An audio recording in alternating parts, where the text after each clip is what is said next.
Dr. Mary Yoder sits down for lunch at her chiropractic office in Whitesboro, New York. She's laughing with her staff, discussing weekend plans, completely unaware that within 48 hours she'll be dead. The cause? A poison so rare that most doctors have never seen a case of it. A substance that doesn't just kill, it makes organs fail one by one while victims remain conscious, aware of what's happening to them, but powerless to stop it. But here's where this story becomes truly disturbing. The poison didn't come from a stranger. It came from inside. Someone Mary knew, someone she trusted, someone who had sat at family dinners and worked alongside her every single day, allegedly spent months planning the perfect murder. And they almost got away with it. Almost. Because what started as a mysterious death became one of the most shocking murder investigations in New York history. A case involving falsified documents, planted evidence, anonymous letters pointing fingers at the wrong person, and a legal twist in 2025 that left everyone asking the same question. Did justice prevail, or did a killer walk free? Hello, I'm Michael, and this is a new case from Unreal True Crime.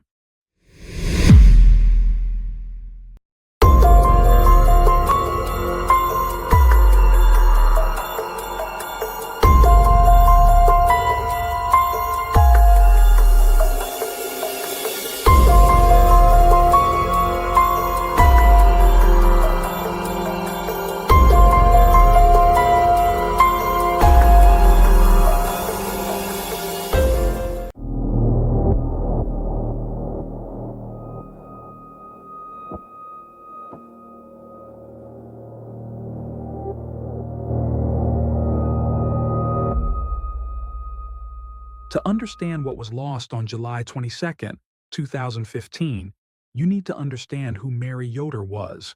She wasn't born into privilege. Mary Louise Bakert came into the world on March 18, 1955, in Buffalo, New York, to parents Norma and Arthur Bakert. Nothing about her early years suggested tragedy would one day consume her life. Instead, Mary grew up with a calling, a desire to help people, to heal them, to make a tangible difference in their daily pain and suffering. When Mary married Bill Yoder, they didn't just build a marriage, they built a mission. In 1987, they opened Chiropractic Family Care in Whitesboro, a small practice that would grow into something much more significant over the next 28 years. This wasn't some sterile medical office where patients were processed like numbers. People came to see Mary specifically. They trusted her not just with their spinal adjustments, but with their stories, their fears, their families.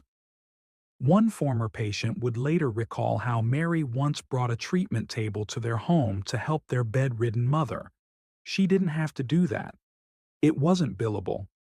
But that's who Mary was, the kind of doctor who showed up. By 2015, Mary and Bill had 3 children, daughters Liana and Tamarin, and a son named Adam. The practice was thriving. Mary was 60 years old, healthy, active, and by every measure living the life she'd worked so hard to create. She had no idea that someone in her immediate orbit was allegedly preparing to destroy it all.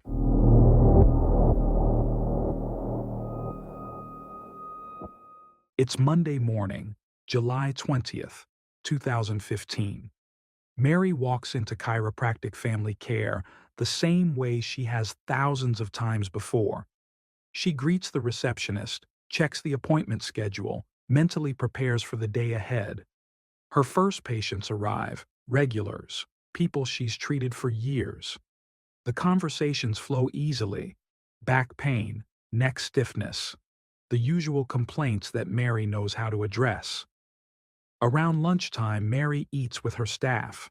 It's casual, routine, unremarkable in every way. Nobody notices anything unusual about the food. Nobody sees anything suspicious. It's just lunch. But sometime during that meal or shortly after, something enters Mary's system. Something that will kill her within 48 hours. The symptoms start gradually. A little stomach discomfort. Maybe something she ate disagreed with her. Mary being Mary, she pushes through it. She has afternoon appointments scheduled. People are counting on her. She's not the type to cancel over a minor stomach ache. Except it's not minor. By mid-afternoon, Mary is visibly struggling. The discomfort has escalated into something more serious. Her staff notices. They're concerned, but Mary insists she can finish the day. She's wrong. Eventually, someone makes the call. Mary needs to go to the hospital. At Faxton St. Luke's Healthcare Center, the emergency room doctors run tests. Mary's symptoms are troubling, but initially, there's optimism. This is a healthy 60-year-old woman with no significant medical history. Whatever this is, they'll identify it and treat it. The family is told she'll probably be discharged soon. They're catastrophically wrong. Instead of stabilizing, Mary begins to crash. Her organs start failing, kidneys, liver, one system after another shutting down. The doctors are baffled. They're throwing everything they have at this, but Mary's body is being destroyed from the inside out by something they can't identify. On July 22nd, just 48 hours after that unremarkable lunch, Mary Louise Yoder is pronounced dead. The official cause is listed as multi-organ failure, but that's describing what happened, not why. Her family stands in that hospital hallway, devastated and confused, asking the same question over and over. How does a perfectly healthy woman just die like this?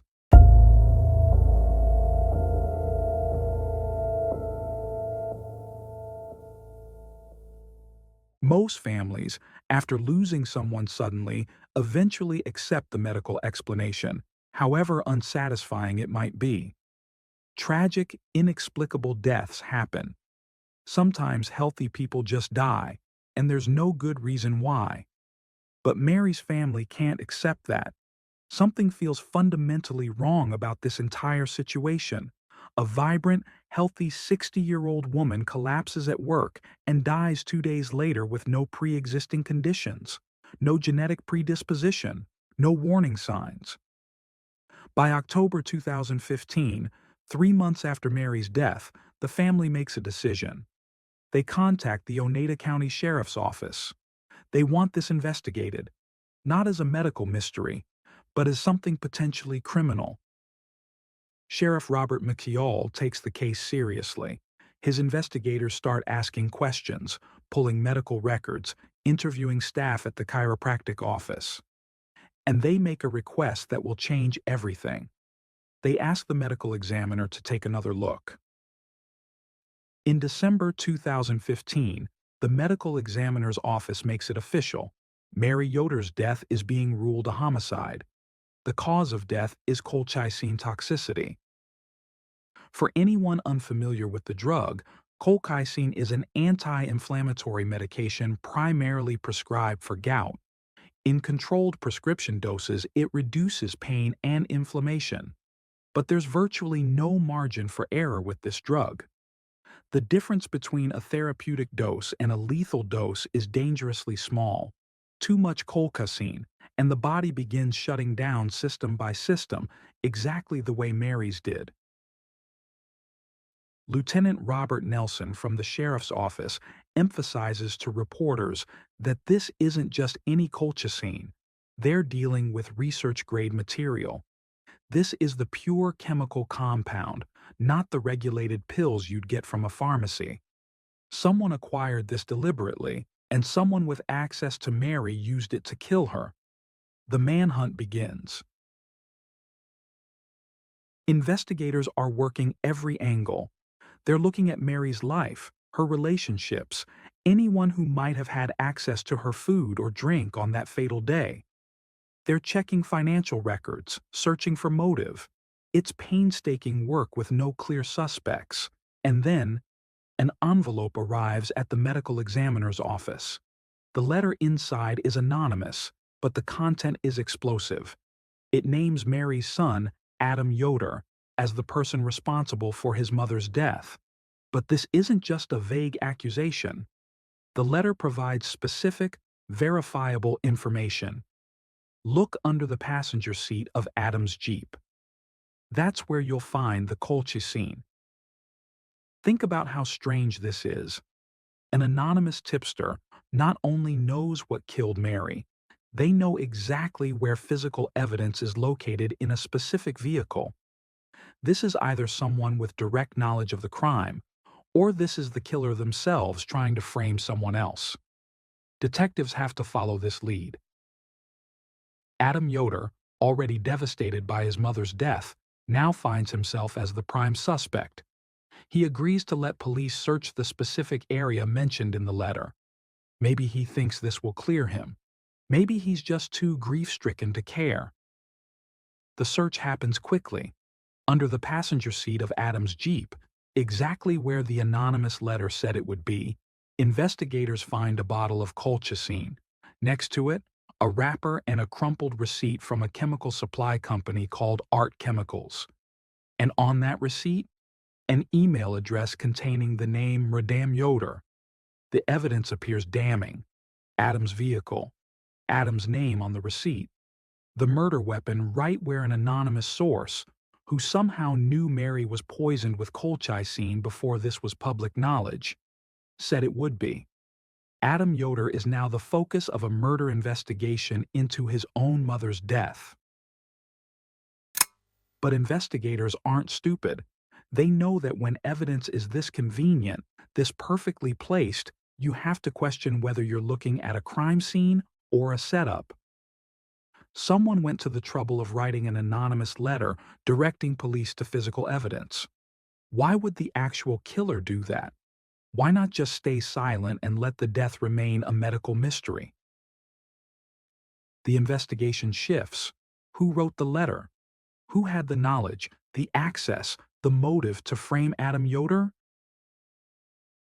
Detectives start looking at people close to the family, close to Adam specifically, and one name keeps surfacing: Caitlin Conley. Caitlin was 24 years old in 2015.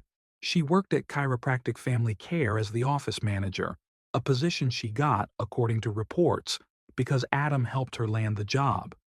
But the professional connection was complicated by a personal one. Caitlin and Adam had dated. Their relationship was described by people who knew them as volatile, on again, off again, the kind of thing that leaves emotional wreckage even after it's officially over. By 2015, they were broken up, but Caitlin still worked at the family business. She was there every day, interacting with Mary, with Bill, with patients. She knew the routines. She had access to Mary's workspace, her belongings, potentially her food. When investigators bring Caitlin in for questioning, they ask her about the anonymous letter. Do you know anything about this? Do you know who might have written it? At first, Caitlin denies any knowledge, but as the interview continues, her story changes. Eventually, she admits something stunning. She wrote the letter herself. She wrote an anonymous letter falsely accusing her ex-boyfriend of murdering his mother and directed police to evidence she allegedly planted in his vehicle. Why would someone do that? The prosecution will eventually argue that this was misdirection, an attempt to frame Adam for a murder Caitlin herself committed. But there are other possible explanations, and Caitlin's defense team will spend years arguing them. What's undeniable is this: Caitlin Conley lied to investigators, and that lie led police directly to evidence in a murder case. DNA testing on the colchicine bottle and wrapper found in Adam's Jeep yielded crucial results. Adam Yoder was excluded as a contributor to the DNA mixture found on the vial. So, whose DNA was it? The major contributor was identified as Caitlin Conley. But prosecutors were building an even more comprehensive case. They alleged that Conley had used falsified documents to purchase the research-grade colchicine. According to court documents, she had created a fake letter of intent and a fraudulent W-9 tax form, using false information to acquire the poison from a chemical supply company. Investigators also discovered that Conley had purchased a prepaid credit card in Adam's name. When they examined the serial number, it matched the receipt found in Adam's Jeep, the one for the colchicine purchase. The picture emerging was one of elaborate planning and deception. This wasn't a crime of passion or a spur-of-the-moment act. This was calculated, methodical, designed not just to kill, but to frame someone else for the murder. And then there was the digital evidence. When investigators obtained Caitlin Conley's cell phone and had it forensically analyzed, they found disturbing evidence. In the phone's user dictionary, a feature that stores words you type frequently, they discovered the words poison and colchicine. The digital forensics also revealed connections between the phone and the email address used to purchase the colchicine. This evidence would prove central to the prosecution's case, but it would also become the source of a legal controversy that continues to this day. The warrant that allowed seizure of the phone specified that it should be returned to the court. Instead, it was delivered directly to a cybersecurity and forensic center for data extraction. The extracted data was then used to further the investigation and to elicit admissions from Conley during questioning. At the time, this seemed like solid police work, but years later, this procedural deviation would have dramatic consequences. In June 2016, nearly a year after Mary Yoder's death, Caitlin Conley was arrested and indicted.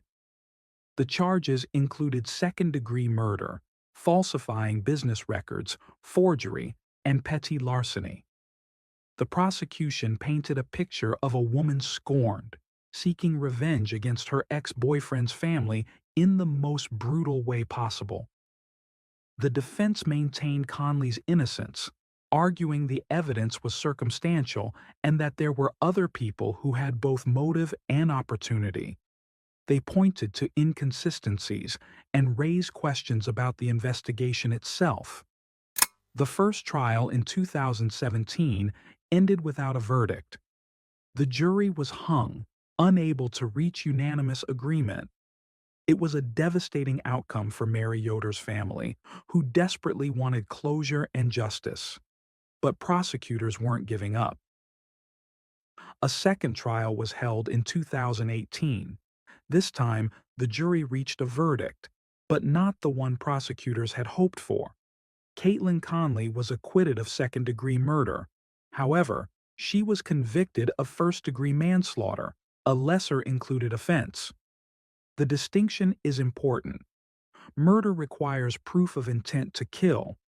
Manslaughter can include reckless behavior that results in death without specific intent to cause it. The jury's mixed verdict suggested they believed Conley was responsible for Mary's death, but weren't convinced beyond reasonable doubt that she had specifically intended to kill her. In 2018, Caitlin Conley was sentenced to 23 years in prison plus 5 years of post-release supervision. At sentencing, Mary's daughters, Liana and Tamarin, made emotional impact statements, urging the judge to impose the maximum sentence. Adam Yoder, still struggling with guilt over bringing Conley into his family's life, expressed intense self-blame. Conley herself maintained her innocence. In a statement to the court, she said, "With all respect to the justice system, I'm innocent." For Mary Yoder's family, it felt like justice had finally been served, even if not perfectly. For Caitlin Conley, it meant decades in prison for a crime she continued to deny committing. But the story was far from over. Appeals are a normal part of the criminal justice system. In 2021, an appellate court affirmed Conley's conviction, seemingly closing the door on further legal challenges. But her legal team wasn't finished. they filed additional motions, focusing on what they argued were fundamental flaws in how evidence had been obtained and used at trial. In 2024, a county court judge denied a motion to vacate the conviction. Again, it seemed like the legal process had run its course. And then, in January 2025, everything changed. The Appellate Division of the New York State Supreme Court issued a stunning ruling. Caitlin Conley's manslaughter conviction was vacated. The legal reasoning centered on ineffective assistance of counsel, specifically, her trial attorney's failure to properly challenge the search and seizure of her cell phone. Remember the phone evidence? The court determined that the phone had not been handled according to the warrant's requirements. The warrant specified the phone should be returned to court, not sent directly to a forensics lab. This procedural violation, and the attorney's failure to properly suppress the evidence derived from it, constituted ineffective assistance of counsel. The court's decision was extraordinary. They didn't just vacate the conviction, they dismissed the count without prejudice, meaning prosecutors could potentially re-present charges to a grand jury. But there was a catch. All the evidence derived from that phone, and any evidence that flowed from it, would likely be inadmissible in any new trial. In February 2025, Caitlin Conley was released from prison. After serving years for a conviction that had been overturned, she walked free. Oneida County District Attorney Todd Carville faced an agonizing decision. Should they retry Caitlin Conley? In public statements, he acknowledged the challenges. Without the cell phone evidence and anything derived from it, would the remaining evidence be enough to convict beyond a reasonable doubt? The DNA evidence remained. Conley's admission that she wrote the anonymous letter remained. The alleged falsified documents remained. But the digital evidence, the words poison and colchicine in her user dictionary, the connections to the email used to purchase the poison, all of that could be suppressed. For Mary Yoder's family, the legal reversal was devastating. Liana and Tamarin had believed justice had been served. Adam Yoder had tried to find peace with the conviction. Now, they faced the possibility that Mary's killer might never be held accountable. But what if Caitlin Conley is innocent? What if the conviction was wrong from the start? Those questions, uncomfortable as they are, must also be considered. Conley has consistently maintained her innocence. In interviews and documentary appearances, she has stated clearly, "I did not kill Mary Yoder." Some members of Mary's own extended family have expressed support for Conley, believing she was wrongly convicted. They have pointed to other potential suspects and raised questions about the investigation. So what's the truth? Let's consider what we know as established fact versus what remains disputed. Established facts. Mary Yoder died from colchicine poisoning in July 2015. The death was ruled a homicide. Caitlin Conley wrote an anonymous letter falsely implicating Adam Yoder. Colchicine was found in Adam's Jeep where the letter said it would be. Conley's DNA was the major contributor on the colchicine bottle and wrapper. Conley purchased a prepaid card in Adam's name that matched the receipt for the colchicine. Conley worked at the Yoder family practice and had been romantically involved with Adam. Disputed or uncertain.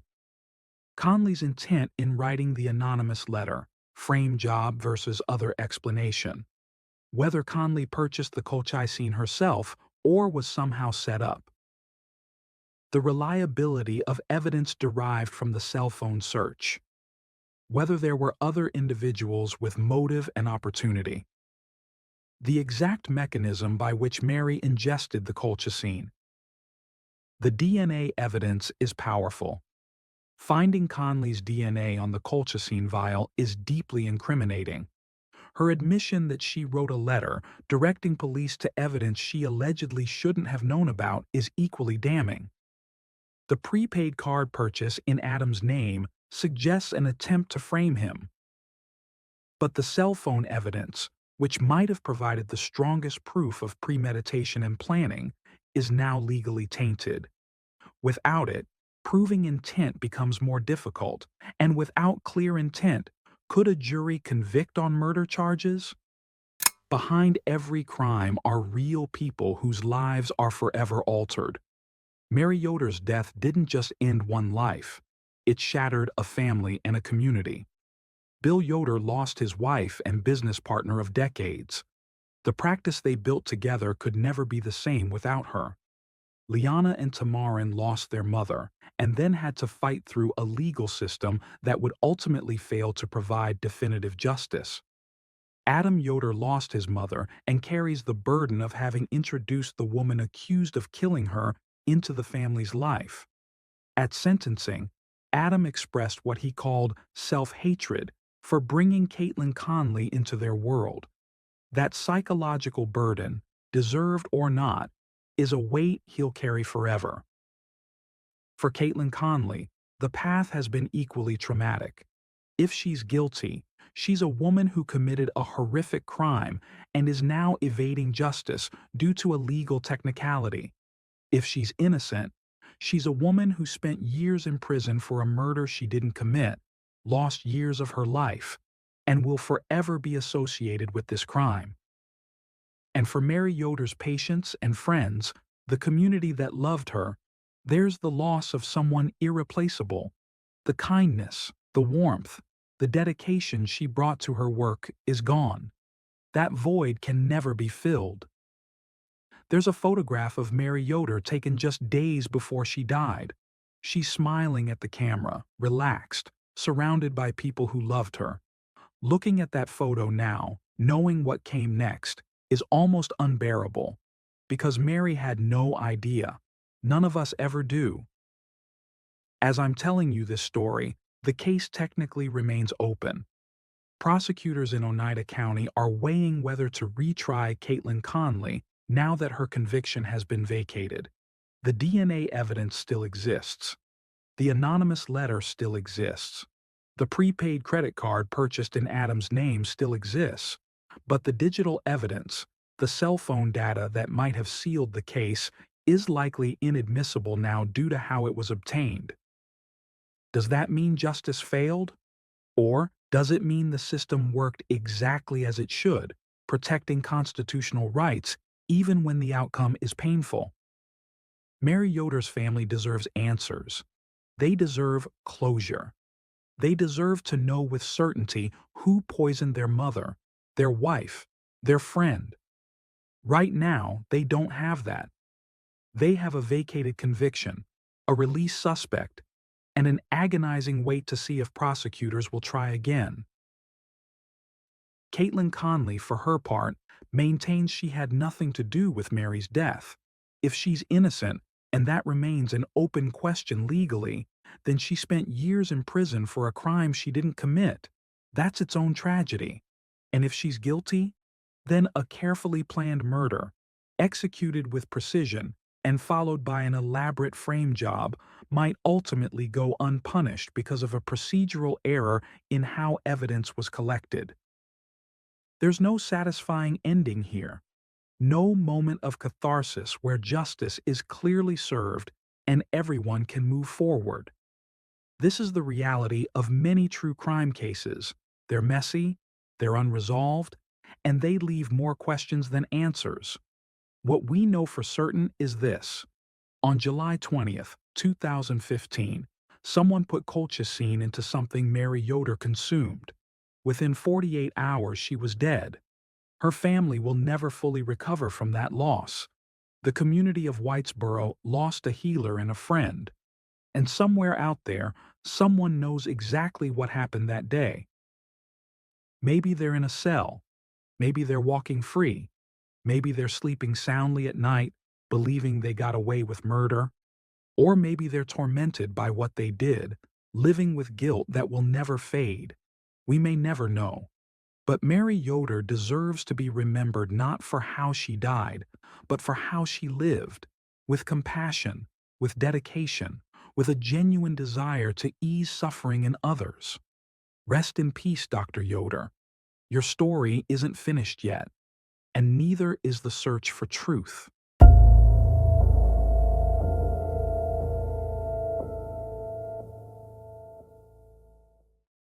Thanks for tuning in to Unreal True Crime. If you're intrigued by mysteries from around the world, check out our new channel, Latin Crimes, where we dive into the gripping true crime stories of Latin America. Don't miss out. Subscribe now for more thrilling investigations.